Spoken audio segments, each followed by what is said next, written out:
يا ربي صل على محمد يا ربي صل عليه وسلم يا ربي بلغه الوسيلة يا ربي خصا بال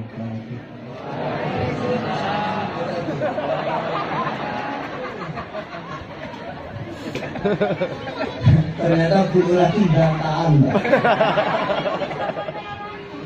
Bapak Ibu, menang jarinya gentenan. Kan saya mau ngomong lah oleh sampean pidato, itu kan cerewet diri.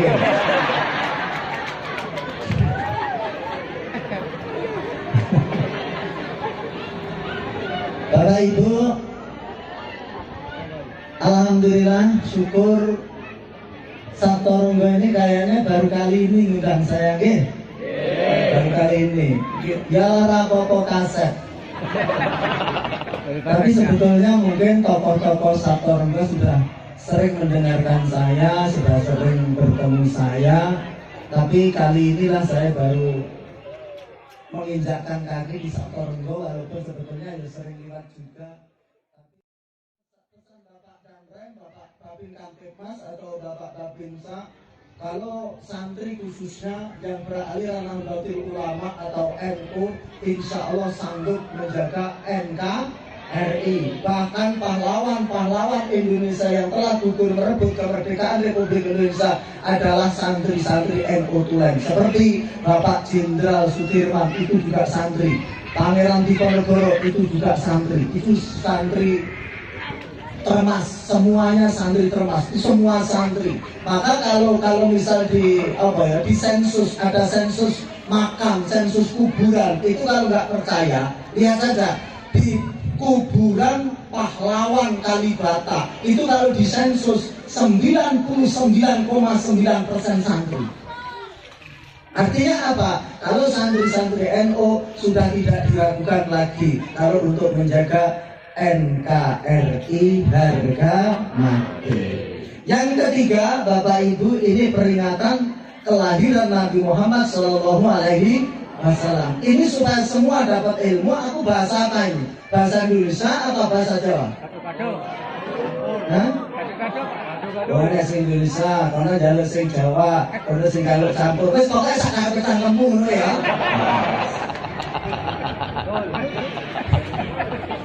Lah, awakmu aja dolanan HP wae. Mungkin ku nek ngomong-ngomong tak lawan. Ya mulai bisa ora bolak-balik, bojomu cemburu awak kalian kok. Halo. Nah, peringatan Maulid Nabi menurut saya ini berbeda. Gak masalah berbeda. Menurut saya ini lebih penting daripada peringatan Nuzul Quran. Ini lebih penting daripada peringatan Isra Mi'raj. Tapi pernah saya bilang seperti ini dibantah orang. Katanya salah itu kiai itu. Tapi begitu saya jelaskan, ayo sekarang di sini saya jelaskan. Mengapa saya berani mengatakan peringatan kelahiran Rasul ini lebih penting daripada peringatan-peringatan yang lain. Pertama, pertanyaan saya kepada jamaah Bapak Ibu, semua Risma dan Rismawati, Nuzulul Quran itu artinya turunnya Al-Quran, artinya wahyu Allah, kalam Allah itu. Terus sekarang pertanyaan saya, yang dituruni, yang menerima wahyu Allah, Al-Quran itu siapa? Nabi Muhammad Sallallahu Alaihi. Kalau Nabi Muhammad gak terlahir, Nabi Muhammad gak dilahirkan dulu, kira-kira ada peristiwa turunnya Al-Quran? Gak ada. Berarti Nabi Muhammad lebih penting dulu. Jelas? Yang kedua, peristiwa Isra Mi'raj itu yang di Isra Mi'raj kan siapa? Nabi Muhammad Sallallahu Alaihi. Kalau Nabi Muhammad itu tidak dilahirkan dulu di dunia, ada peristiwa Isra Mi'raj? Gak ada. Berarti Nabi Muhammad adalah terpenting. Artinya apa? Artinya ini bentuk kecintaan kita kepada Rasulullah Muhammad Sallallahu Alaihi Wasallam. Itu Rasul yang terakhir, itu Nabi yang terakhir. Tidak akan ada Rasul dan Nabi lagi setelah Nabi Muhammad Sallallahu Alaihi. Tapi anehnya Indonesia ini ladang yang empuk untuk membohongi orang, untuk mengajak orang, untuk merekrut orang. Pertama, mengapa ladang yang empuk? Sesuai dengan asal kilat tanah. Kalau Arab itu asalnya batu, keras. Tapi kalau Indonesia tanah, empuk. Artinya hati-hati atau pikiran-pikiran masyarakat Indonesia itu rata-rata empuk. Sudah berapa kali ada orang ngaku nabi? Ada kan berita di TV itu? Ya. Pertama Malang, Siroe, mantan petinju. Ngaku nabi, akhirnya ditangkap oleh polisi, ya kan? Nah, di sidang dijatuhi hukuman 4 tahun, ya kan? Terus belum lama itu Sayuti, Sarekek, Sisukanu, siapa itu? Tukinin di Bandung itu juga nabi. Pengikutnya juga banyak. Ini Indonesia empuk, di bawah itu empuk. Kalau Nabi kita Muhammad itu baca sholawatnya enak.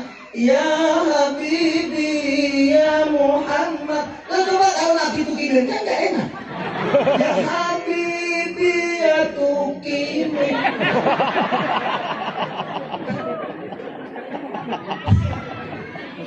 Tapi ada juga pengikutnya, akhirnya divonis hukuman 3 tahun. Belum lama di Semarang, Lia Edan apa Edan? Itu ngaku Jibril, akhirnya ditangkap oleh kepolisian, enggak Pak? Iya, ditangkap oleh polisi. Jadi saya mengapresiasi polisi Indonesia ini hebat. Bukan teroris saja yang ditangkap, Jibril ditangkap.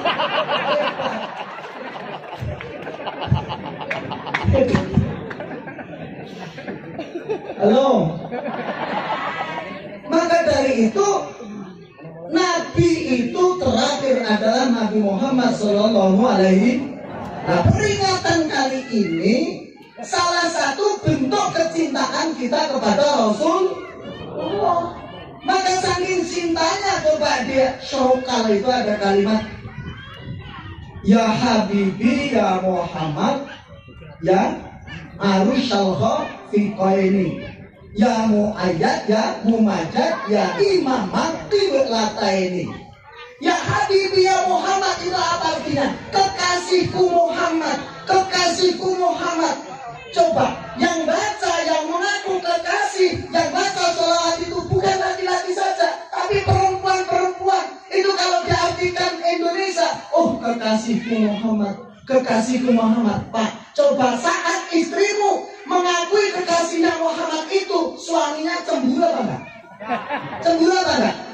Enggak, tapi coba kalau itu diganti, Muhammad itu diganti, oh kekasihku Mas Tarno. Dia kok kalau bojomu sampean? Ya enggak? Artinya Nabi Muhammad itu Nabi yang luar biasa, Nabi yang tidak akan ada Nabi lagi setelah Nabi Muhammad Sallallahu Alaihi Wasallam. Panitia ngasih saya apa ini? Rasakan. Panitia ngasih saya apa ini? Gelas. Mengapa saya dikasih mineral, dikasih rasakan dan dikasih gelas? Karena panitia punya mineral, punya rasakan dan punya gelas. Kalau panitia ini nggak punya, ketika dia punya, saya dikasih apa? Nggak dikasih apa-apa, karena nggak punya. Apa maksud saya? Ini loh. Mengapa orang dijelek-jelekin kok nggak balas jelek? Karena nggak ada yang untuk balas. Mengapa nggak ada yang untuk balas? Karena dirinya nggak punya jelek. Jelas. Tapi mengapa di luar sana banyak orang sukanya jelek-jelekin orang nggak habis-habis? Ya wajar dia jelek-jelekin orang nggak habis-habis karena dirinya itu gudangnya jelek. Jelas. Nah, jadi bisa dilihat siapa saja masyarakat Satorenggo dan seluruhnya yang hadir kok seneng jelek-jelekin orang. Orang yang dijelek-jelekin itu belum tentu jelek. jelek, tapi yang jelek-jelek itu sudah otomatis jelek duluan. Jelas ya? Nah, ini kalau hidup pengen nyontoh Rasulullah Muhammad Sallallahu Alaihi Wasallam. Yuk, kita akan cerita. Manusia itu terjadi dari apa? Dari tanah. Kalau kita diciptakan oleh Allah min sulalatin min tin, bahasa Quran, dari sari padinya tanah, bukan dari tanah langsung. Kalau dari tanah langsung itu hanya Nabi Adam alaihi salam. Istrinya pun tidak dari tanah, istrinya dari tulang rusuk Nabi Adam. Ya bapak-bapak pahami, ibu-ibu sadari. Bapak-bapak pahami, ibu-ibu. Sekali lagi, bapak-bapak pahami, ibu-ibu.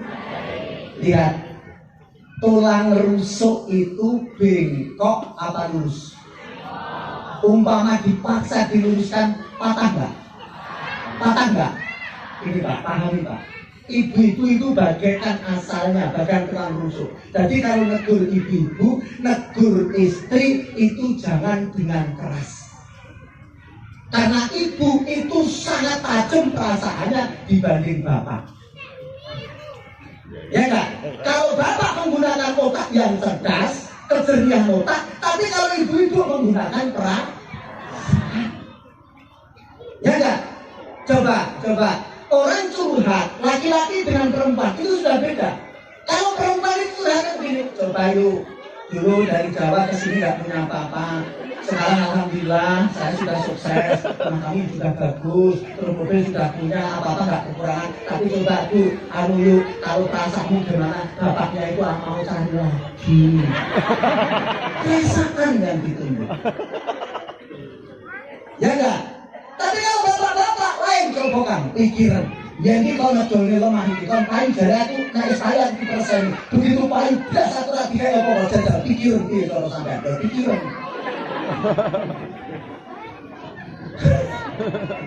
Jelas kan? Nah tulang rusuk itu dekat dengan hati. Hatilah itu menyimpan perasaan. Ya kan? Nah, maka perasaan tajam itu ibu. Coba kalau nggak percaya dites. Ada anak kecil, putra ibu tadi badannya panas. Padahal sudah dikompres, sudah dibawa ke dokter, sudah diminum sirup, tapi tetap panas gak turun-turun. Kita yang kira-kira yang keluar air mata duluan, itu bapak apa ibu? Ibu. Bapak makan masih habis banyak, rokok masih enak, minum kopi masih seger. Ya enggak? Karena maaf, laki-laki itu nggak begitu perasaan. Ya enggak? Tapi kalau anaknya nanti setek sampai mencicil, bahasa Jawa mencicil, bahasa sampai apa Pak? Setek itu ya, setek kejang-kejang. Wuh, dan mamanya sudah cerit-cerit nangis. Tapi bibir ibunya atau bapaknya itu mendekat masih dengan bawa rokok. Megang batuknya. Oh, hangat. Istrinya sudah gulung komeng, bojone anget. Aja. Karena apa? Halo. Maka ibu sadari, bapak pahami. Karena ibu itu, ibu itu cenderung senang dengan perhiasan. Maka kata Nabi, perhiasan dunia adalah istri yang solihah. Kalau ibu-ibu itu diidentikan dengan perhiasan, berarti siapa yang paling suka berhias? Ibu-ibu, bapak-bapak. Ibu-ibu suka perhiasan, maka bapak memakai pemahaman. Oh ternyata wong wedok ki nek gak nggo kalung gak pantes. Mikir. Gimana? Mikir. Nek sampean terpaksa wong duit itu pakai caranya kakek saya. Kakek saya dulu kalau cucunya itu minta kalung belum punya uang, dia ambilkan lah itu gagang kayu pelok. Itu terus kanan kiri disambung nggak pakai itu sing mriki di wong ibu godhong itu diprandok kaya kalung wae. Kira ibu gelem dikalungi godhong telo. Malah kaya wedhus. Ibu itu pakai perasaan luar biasa. Maka makan saja, hobinya ibu itu kulup. Kalau orang Jawa hobinya kulup, ya enggak? Apalagi barbayan, kok tak ibu kulup itu banyak kan?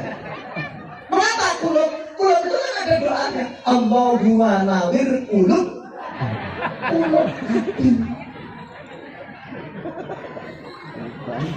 Kadang-kadang bapak-bapak itu kadang-kadang ya Allah perasaannya nggak jalan bu. Teman saya, maaf aku cerita teman saya, kalau di sini mudah-mudahan nggak ada. Seorang suami itu melihat tahu kalau kotanya bojone ini disambung rapiah, laki-laki itu seneng. Lebih balik pedang akhirnya yang disambung rapiah. Jangan dipikir ini kiai kok ke kotanya tangganya di PP. Berayak.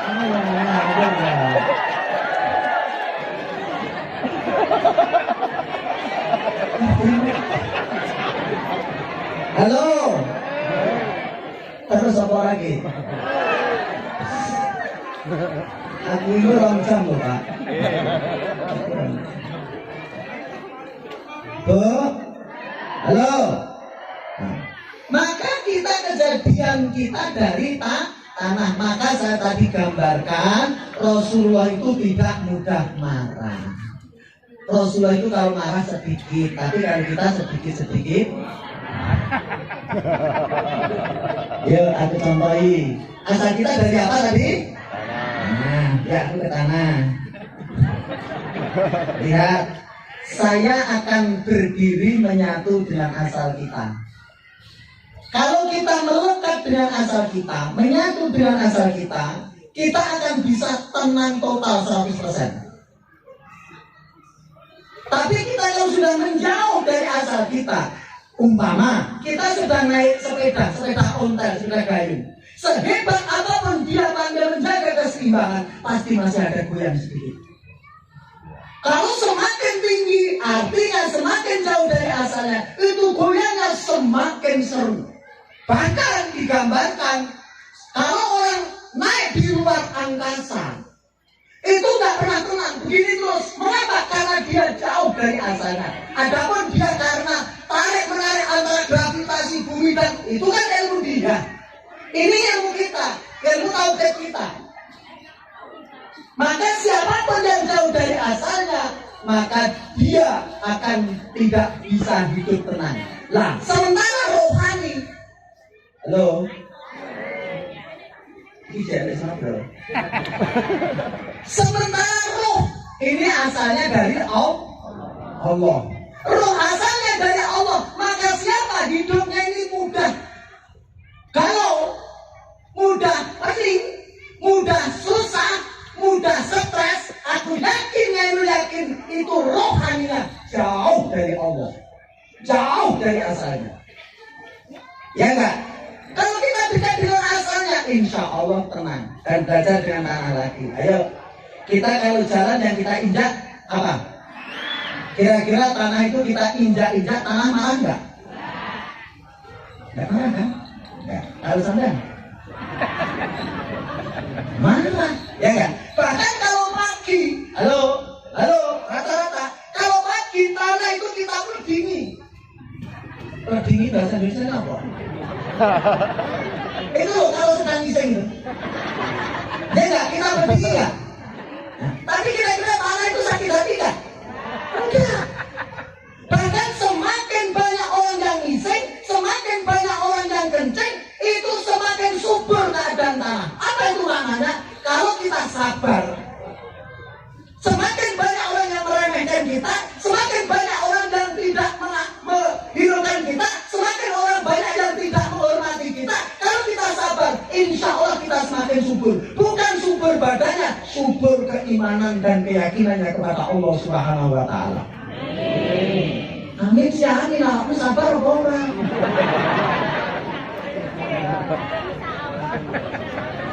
Jelas kan? Nah, kalau dulu Pak, dulu itu kalau ngising, dulu itu nggak di kloset, dulu belum ada kloset, tapi di kakus. Kalau yang saya mengatakan di jumlah, ya kan? itu ngeduk tanah kira-kira lebarnya 2 meter persegi, terus dalamnya itu sekitar 1 meter lebih dikit, terus yang di atas itu dikasih apa biasanya? Kayu randu toh? Nah ini biasa pengalaman berarti. Kayu randu yang tengah kayak di bolong titik di dalam taimu. Ya enggak? Tapi coba setiap hari tanah kita bidukan tidak pernah disinggung dia. Begitu jumlah itu penuh, kita urutkan, kita timbulkan, ya enggak? Coba bayangkan, coba pikir, Bu, bekas jingleng itu, coba yang sebelah kiri tanami cabai, nanti cabainya tetap pedes apa rasa taimu? Sesuai yang kita butuhkan. Ya enggak? Yang sebelah kanan tanami tebu, nanti tebu itu tetap manis apa rasa kepetmu?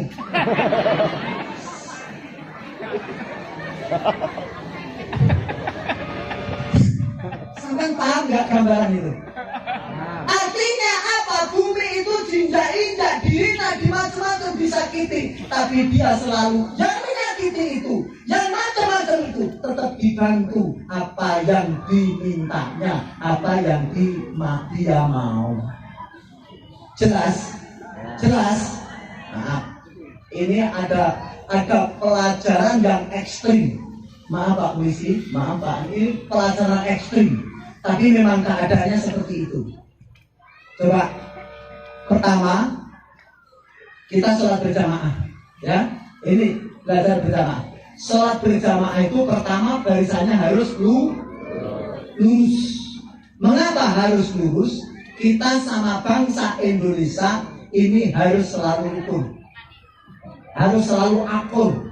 Bahkan barisannya harus rapat. Rapat, ukuran rapat itu bukan berarti kita mepet, bener nggak loh Pak?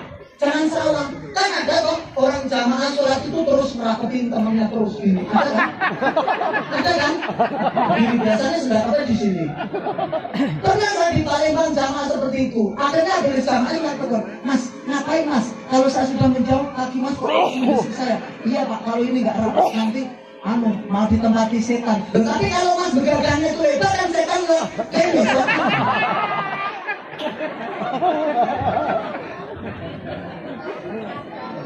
Tidak boleh renggang, artinya tidak ada jarak di antara kita. Bener. Kalau bahasa Jawa nih ora satru. Mula kon sering jamaah, kuwi kon menjaga kerukunan. Kalau rukun di dalam sholat wajar kali 10 menit, rukun di masyarakat ini yang paling sulit. Ya enggak?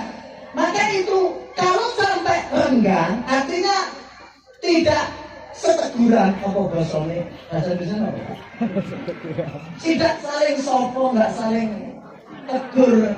Nek bahasa bida tempat saya itu istilah miscommunication.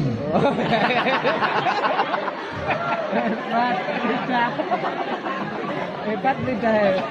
Gak ngerti ya? Satu gue gak ngerti bahasa miscommunication. Ini kalau sampai lama, misnya ini sampai lama, insya Allah lama-lama itu akan menjadi split personality. Iya. Orang bisa diomongin apa maksudnya? Halo. Kalau sampai jarak itu jauh, ukurannya sini antara jamaah satu dengan yang lain, sini jangan sampai muat ditempati orang satu lagi. Tidak harus selalu mepet banget, enggak. Kalau di sini sudah tidak muat ditempati orang satu, itu sudah tergolong rapat. Jelas? Kalau sampai jauh, kata orang tua dulu, jangan jauh-jauh, situ nanti ditempati setan. Apa itu maknanya? Bukan sholatnya itu di situ tempati sholat setan, enggak. Maksudnya begini, kalau dengan teman, dengan tetangga, dengan kawan, dengan orang tua, dengan saudara, kok ada jarak, artinya nggak setukuran, artinya nggak rukun atau satu, itu yang dapat tempat setan. Artinya setan itu senang kalau ada orang yang tidak rukun. Paham? Kira-kira lebih marah nggak? Oh lebih marah. Kalau perlu dikejar ya apa? Digitung atau dihajar sampai semaput sampai pingsan. Tapi coba renungkan baik-baik. Saat Bapak sholat pernah sujud nggak? Saat sujud itu bukankah kepala Bapak semuanya di kaki belakang teman-temannya? Kira-kira yang marah? Mengapa nggak marah? Tujuannya Allah. Kalau hidup ini hanya tujuannya Allah, insya Allah nggak mudah marah. Ini pelajaran sholat. Sholat itu tanha anil fahsya'i wal. Paham? Aku tak minum dulu. Ayo raya wisikan pagulingan limo. Pocreng iblis laknat. Leno pangindamu candak buntal malang. Nah, ini gambaran buto, ngebut tapi nggak toto.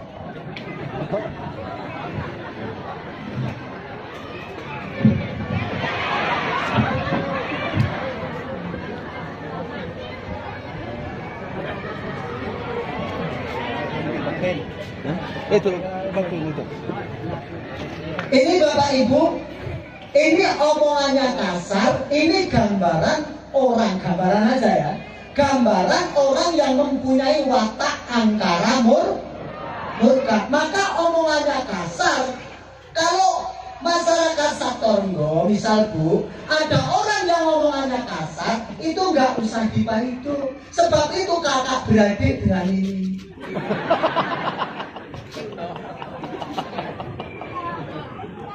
Lihat Bapak Ibu, lihat tangan yang di depan. Tangan yang di depan ini tidak aturan, ini gambaran saja. Ada yang bengkok, ada yang cabang, ada yang puter, ada yang lengkok-lengki.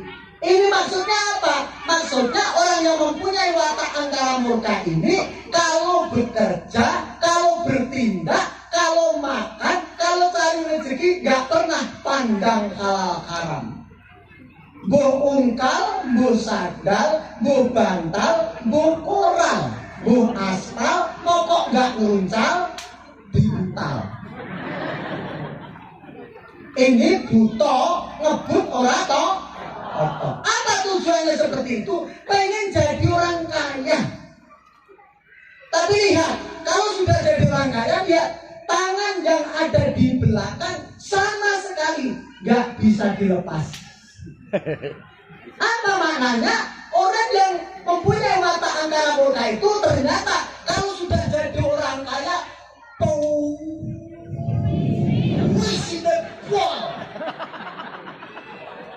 Jadi kalau masyarakat Satorjo itu ada yang kaya tapi fisik, nggak usah diolok-olok, itu memang ponakane ini. Terus siapa yang mengalahkan itu? Yang mengalahkan adalah kecil tapi sakti. Siapa namanya? Namanya adalah Anoman. Ini namanya Anoman. Anoman ini dari bahasa Arab, asal kata anu mina, jikalau iman. Ini walaupun kecil bisa mengalahkan besar. Apa? Ini gambaran angkara murka. Ini gambaran orang beriman. Artinya apa? Artinya angkara murka itu akan berhenti, akan stop jikalau dia sudah kedatangan Anoman. Apa itu Anoman? Iman. Apa ini ada benar orangnya? Enggak. Apa ini ada benar orangnya? Enggak. Ini hanya gambaran. Semua ini ada di hati kita. Artinya kalau hati kita atau ada orang sering berbuat angkara murka, pasti Anomannya ini tidak ada. Artinya imannya tidak ada.